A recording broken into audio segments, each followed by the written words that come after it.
A vida de Jesus Cristo na mortalidade foi repleta de milagres. Uma mãe virgem, uma nova estrela, anjos aparecendo aos pastores, cegos vendo, coxos andando, anjos no Getsemane, no sepulcro, e o maior milagre de todos, sua gloriosa ressurreição. Imagine como deve ter sido a ocasião em que os 11 apóstolos, nos montes próximos da Galileia, quando o Senhor ressuscitado lhes visitou e disse: "Portanto, ide, fazei discípulos de todas as nações, batizando-os em nome do Pai, e do Filho, e do Espírito Santo. Ide por todo o mundo, pregai o Evangelho a toda criatura." Todas as nações, todo o mundo, toda criatura? Seria isso possível? Embora Jesus lhes assegurasse isso, eles devem ter se perguntado se realmente os milagres os acompanhariam ao pregarem o Evangelho. A fé sobrepujou a dúvida e Pedro ergueu a voz dizendo: "Todos os que habitais em Jerusalém, escutai as minhas palavras.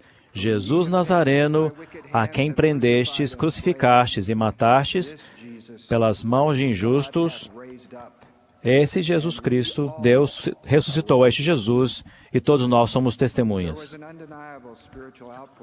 Houve uma inegável manifestação espiritual naquele dia, e 3.000 almas foram batizadas. Conforme Jesus prometera, sinais e milagres seguiram a fé daqueles que creram.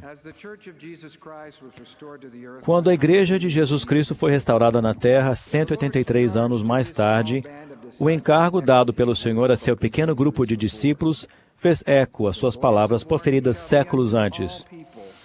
A voz de advertência irá a todos os povos, pois em verdade o som deverá partir para todo o mundo e para os confins da terra. Todos os povos, todo o mundo, para os confins da terra. Seria isso possível? O Salvador assegurou a seus santos os últimos dias sobre isso, mas como é que eles poderiam prever a abrangência e o futuro desta obra maravilhosa? Eles devem ter se perguntado se realmente os milagres os acompanhariam ao pregarem o Evangelho. Novamente, a fé sobrepujou a dúvida e milhares foram batizados. Na Inglaterra, o elder Wilford Woodruff encontrou toda uma comunidade esperando sua chegada. O Espírito do Senhor desceu sobre ele e ele batizou 45 pregadores e várias centenas de membros durante seu primeiro mês na fazenda Bamble. Não é diferente em nossos dias. Quando o elder Bednar e eu éramos missionários há aproximadamente 40 anos, e posso lhes garantir que não somos os ex-missionários mais velhos que se sentam nessas poltronas vermelhas. Havia 16.000 missionários. Conforme o presidente Monson relatou ontem, temos atualmente 65.000, mais do que jamais houve antes. Havia na época 562 estacas. Hoje há mais de 3.000. Naquela época, nossas alas e ramos estavam em 59 países. Hoje temos congregações em 189 das 224 nações e territórios do mundo. Somos poucos em número, como Nefe predisse. Porém, ao mesmo tempo,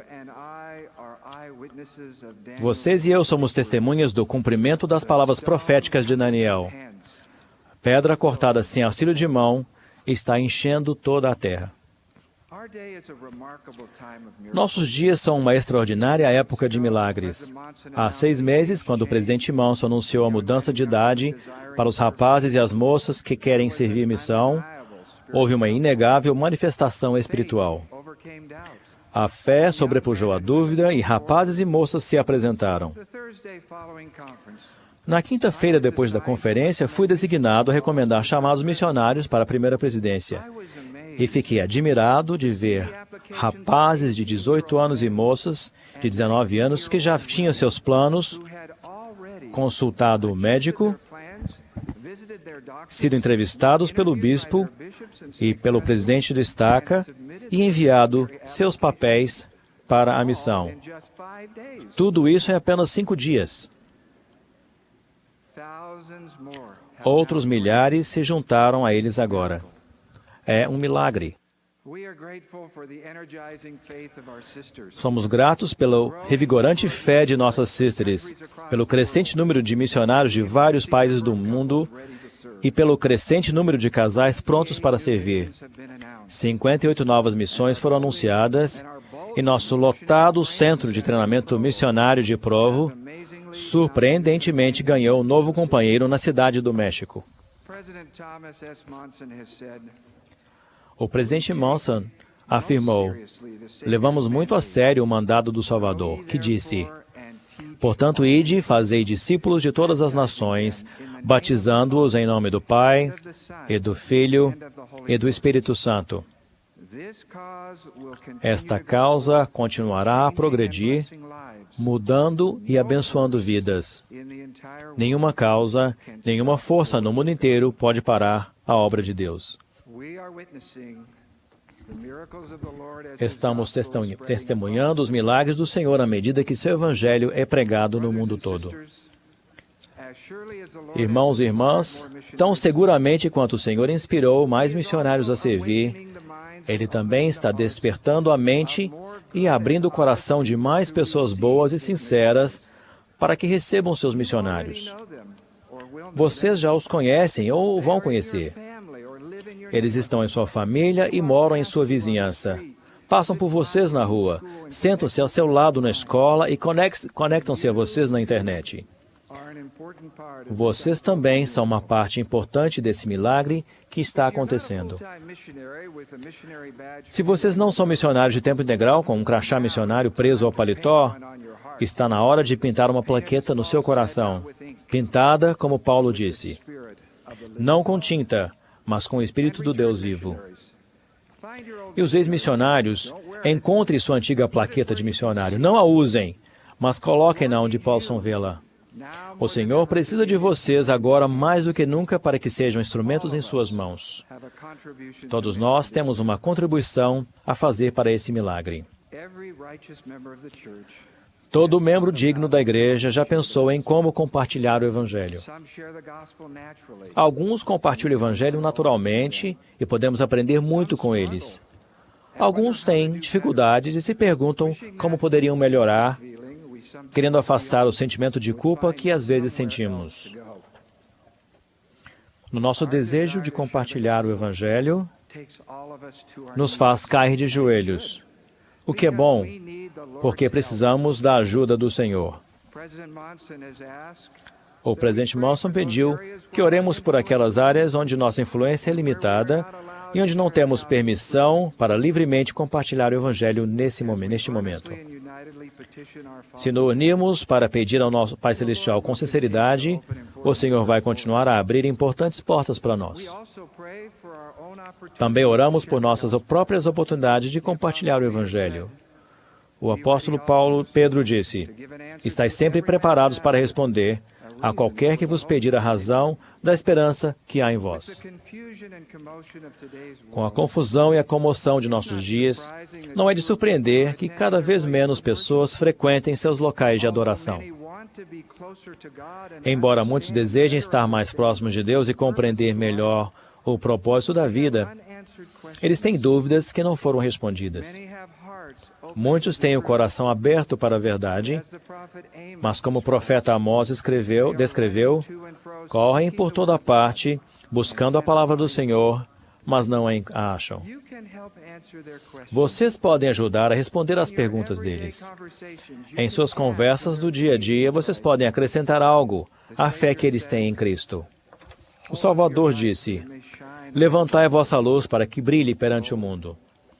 Eis que eu sou a luz que levantareis. Prometo que, se orarem para saber com quem devem falar, nomes e rostos lhes virão à mente, e oportunidades se abrirão para vocês. Com fé e empenho sincero, o Senhor vai abençoá-los com seus próprios milagres. O Salvador nos ensinou a compartilhar o Evangelho. Gosto da história de André, que perguntou: Mestre, onde moras? Jesus poderia ter respondido dizendo onde ficava o lugar em que morava, mas em vez disso, ele disse a André: Vinde e vede.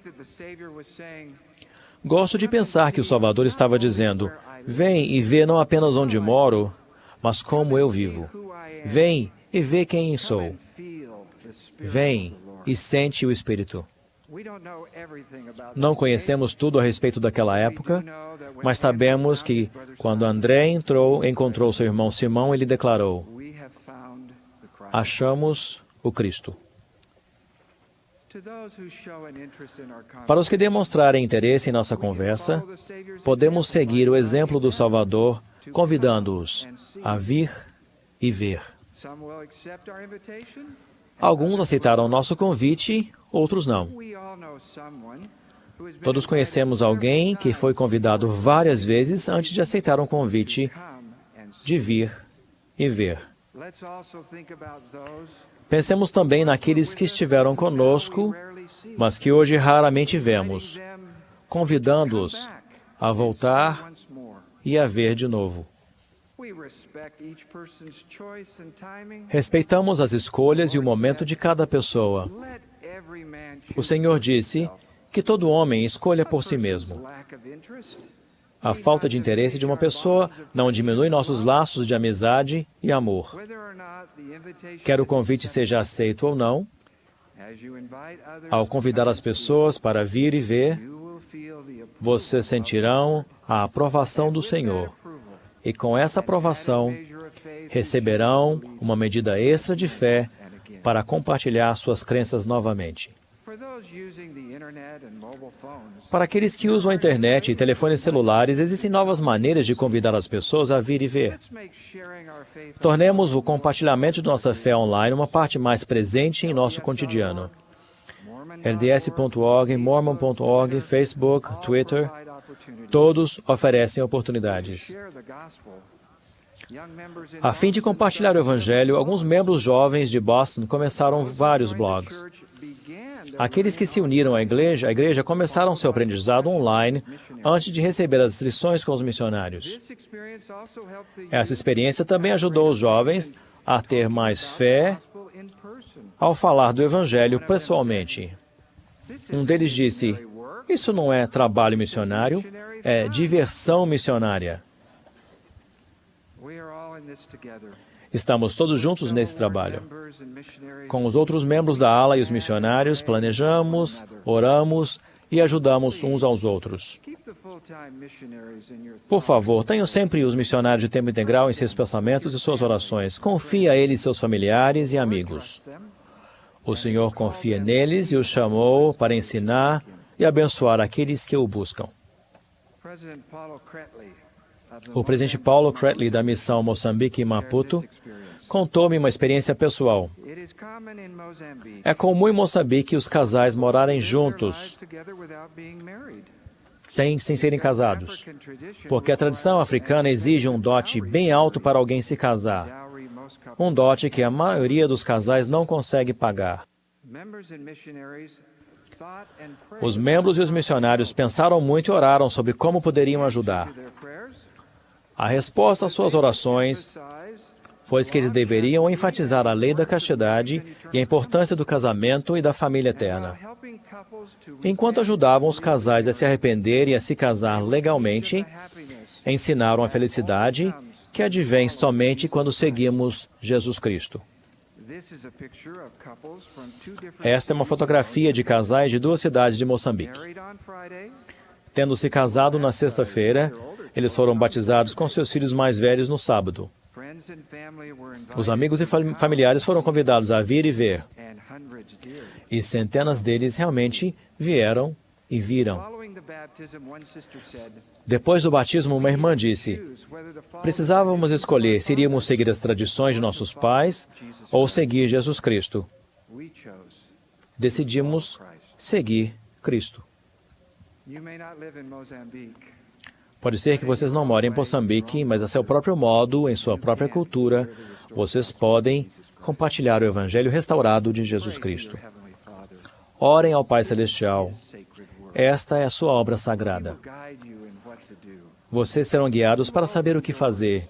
Ele abrirá portas, removerá barreiras e os ajudará a vencer obstáculos. O Senhor declarou, e a voz de advertência irá a todos os povos pela boca de meus discípulos, e ninguém os deterá. Testifico que a voz do Senhor chegará aos confins da terra, para que ouçam os que quiserem ouvir. É um milagre. É um milagre. Em nome de Jesus Cristo. Amém.